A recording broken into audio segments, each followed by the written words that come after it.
All right, we are on David Arthur Just Ride Bikes. David Arthur, my friend. All right, what are you doing, mate? People, this is going to contain some swear words, so put your earphones in. All right, let's get into it here. This is the new Bianchi. Look at this dude, man. Like, come on, Dave, stop gaping your cheeks for any brand that's going to fling you some coin to promote some bullshit. What is this crap? Look at him. Look at this guy pretends to be excited for this junk. Like, Dave's ridden a few bikes. He knows what's shit. But he's gaping his cheeks for Bianchi today. He's pretending to be like, wow, look at this, is great. Look at this shit, man. Look at this stuff. This is like a rip-off of a Cervelo S5, which is a rip-off from a Chinese Alibaba Express bike. All these bikes are made in China. Actually, I think the Bianchi could be made in Cambodia or Vietnam, but Cervelo's coming out of China. And hey, there's nothing coming out of China. My MacBook here is coming out of China. My iPhone's coming out of China. China makes all stuff, okay? But this is just a joke, man. Like, we're going for aero, but we've got disc brakes. It's just... You can't make this shit up. You can't make this shit up. Look at this shit. Look at the marketing to the Men in Black, the Vinokurov style stuff.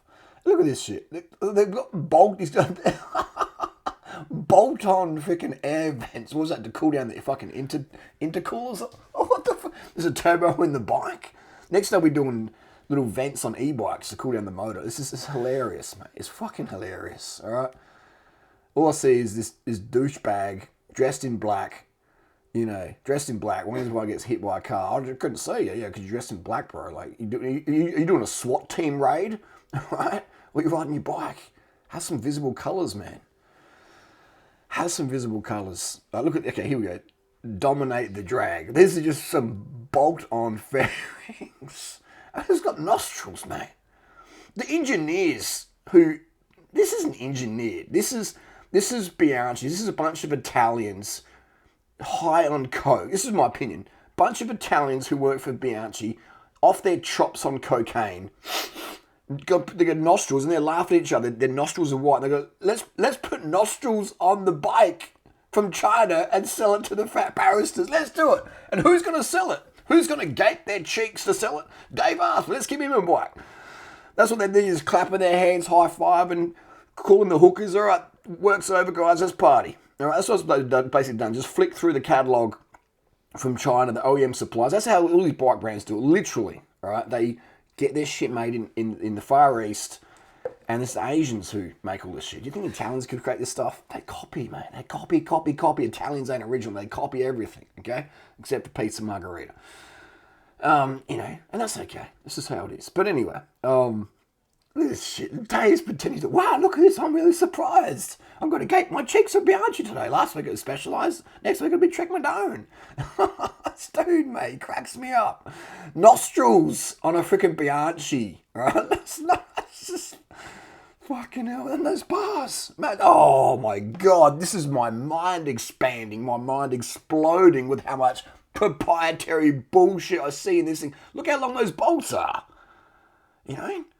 Look how long those stem bolts are. And the forces, like, this is, I just see failure. I see bar failure on this one. You know, imagine the faff trying to get some new bars, because as soon as you crash this bike in a crit or whatever, there's carbon bars. You've got to replace them. You can't ride crashed carbon bars. People are like, what do you mean? I just bought some carbon bars off Facebook Marketplace. It's like, seriously, carbon bars fail at an alarming rate. And for the mountain bike, they're sort of okay because it's straight. But as soon as you start curving carbon like this, and then you're wrapping it with bar tape, and you can't see the cracks. Get the shit X-ray. Get it safe. But the thing is, with traditional carbon bars, like a one-piece carbon bar with an alloy stem, whatever, you work around that a bit. You can replace your bars. But this one-piece bar stem combo, one that's not been tested in the real world for a couple of years, all right? So if you buy this bike, you literally are a beta tester. You're paying to be part of the beta tester, okay? So I'm not sure if Dave Arthur mentioned that, but when you're gaping your cheeks, when you're part of the mainstream cycling media and you're gaping your cheeks for big bike brands, you're going to mention these things. I'm going to mention them because I don't gape my cheeks for the big bike brands, all right? It's hilarious, man. It's hilarious. Look at this shit, man. I mean, it's like, fuck, this is cycling? What is this? This isn't cycling. This is fucking Bianchi staff high on coke, just laughing at how much money Specialized making, and hey, we can get some of this. I want to pay for all these 20-year-old strippers. Let's get some money on the table here. Hilarious, man. Anyway, let's bring it down here. I mean, the computer animation is pretty cool, but look at this. Look at this. What the fuck is this, man? This is not aero. Look at this. Like the wind. Look, it's catching on that big fucking pizza cutter. Hey, Mario, Supreme Pizza. You know, like, what this is a pizza cutter. I mean, I know it's in Italy and they get a lot of pizzas over there, but far out, mate. On your bike, I don't need a pizza cutter on my road bike, thanks. Look at this shit, man. And this is a sexy little advert. That's just a good transition. They got the guy with the tats and no gloves because I'm a badass and my hands are thicker than cowhide, you know. It's just all this fucking vanity bullshit. Excess vanity. Look, here we go. Here's the bullshit stats. Numbers speak loudest. Numbers compared with our Ultra XR4 tell almost the whole story. 17 watts. Who's doing 50k? And like, how many people were riding this bike at 50k an hour?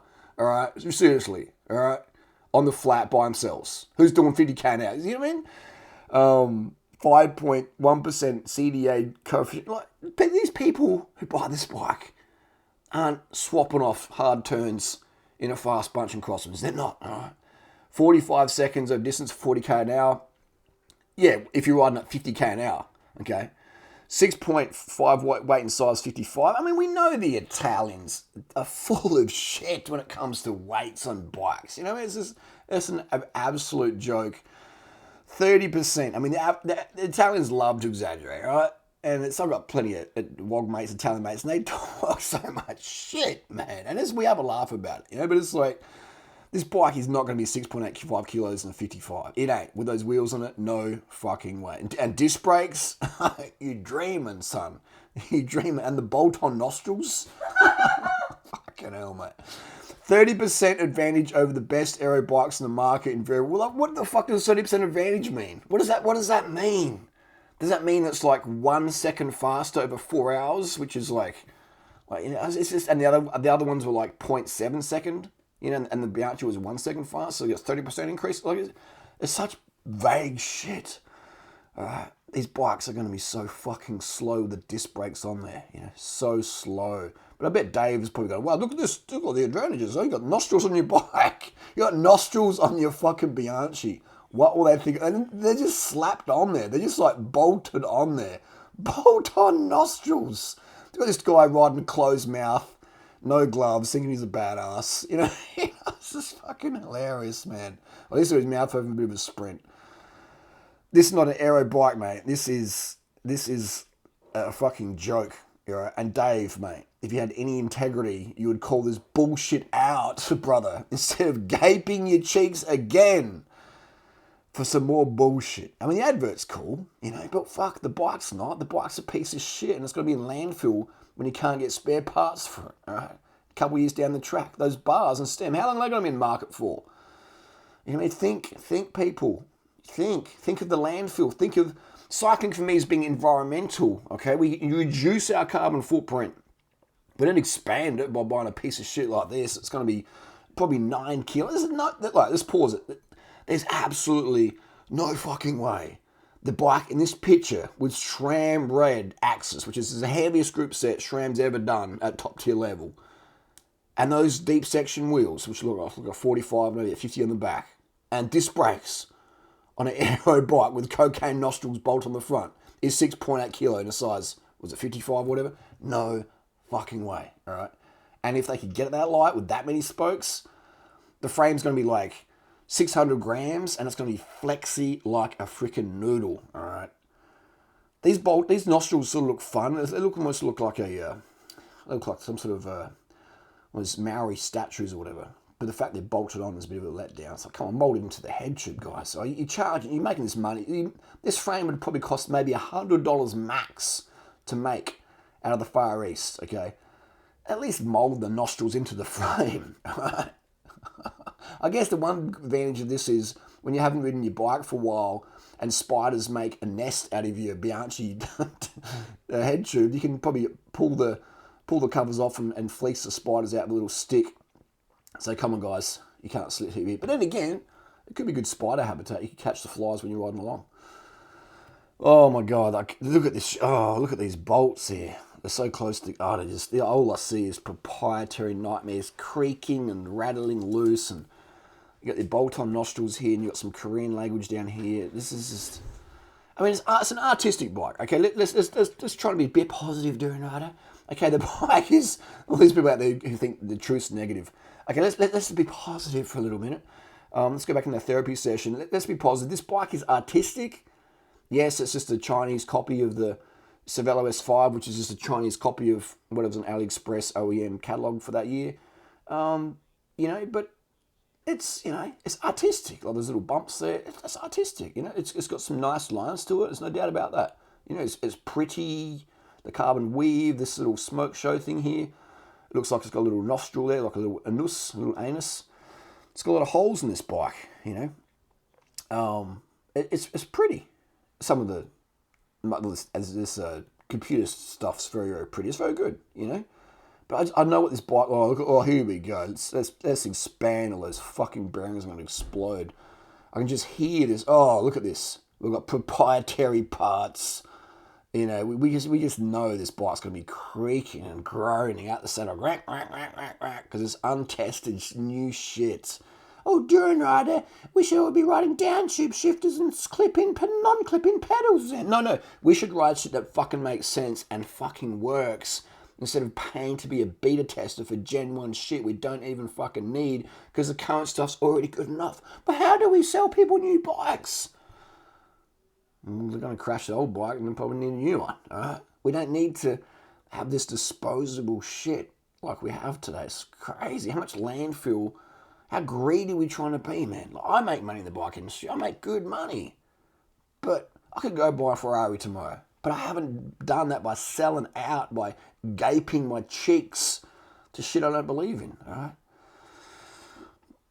I'm leading from the front here, man. I'm leading from the front. I live a lifestyle where I don't need to sell or tell people bullshit, okay? Because I'm not a materialistic wanker who needs a Ferrari to feel good about themselves, okay? Even though, yes, I could afford one to go up today and buy one. Yes, I do feature Ferraris in my videos time to time for a bit of trolling. But I'm just saying, it's just like, what are we doing in the world, man? Ride bikes to make the society better. Look at this dude. Just want to click. Okay, he's wearing a Rafa t-shirt. Says it all. Rafa jumper. Look at the nostrils, mate. I can just hear Dave's voice. This is really the latest technology, guys. This is really fantastic. Go and buy Bianchi. Go and buy the cocaine nostril Bianchi bike.